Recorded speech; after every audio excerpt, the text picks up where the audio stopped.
સુરતમાં છેલ્લા ઘણા સમયથી માસૂમ બાળકોના મોતને લઈને ચિંતાનો માહોલ જોવા મળી રહ્યો છે। ત્યારે સચિન વિસ્તારમાં રહેતા પરિવારનું એક માસૂમ બાળકનું ઝાડા ઉલટીમાં મોત નીપજ્યું હતું। સચિનમાં ઝાડા ઉલટી બાદ 4 વર્ષીય બાળકીનું મોત થયું છે।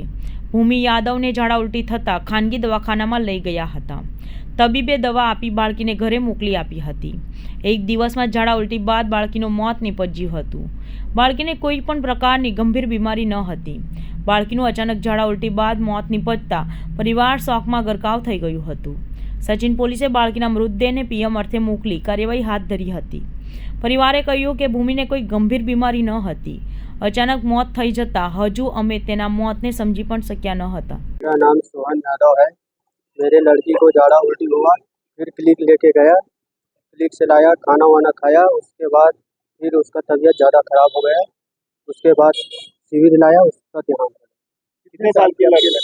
4 साल की। कोई बीमारी थी उसको पहले? नहीं, कैसे अचानक से? अचानक से झाड़ा उल्टी होने के कारण। कहाँ रह रहे थे आप?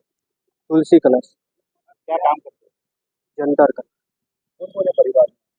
मैं और मेरे वाइफ और एक मेरा छोटा बच्चा है। यहाँ लेके आए हॉस्पिटल में, डॉक्टर क्या बताया? डॉक्टर यहाँ लाने के बाद उसका देहांत हो गया। तबीयत कैसे भी? तबीयत अब वो अचानक से ऐसे वहाँ डॉक्टर के पास लेके गए, उसने क्या बताया था? उसने दवाई दी थी, उसको खिलाया, फिर थोड़ा आराम आया।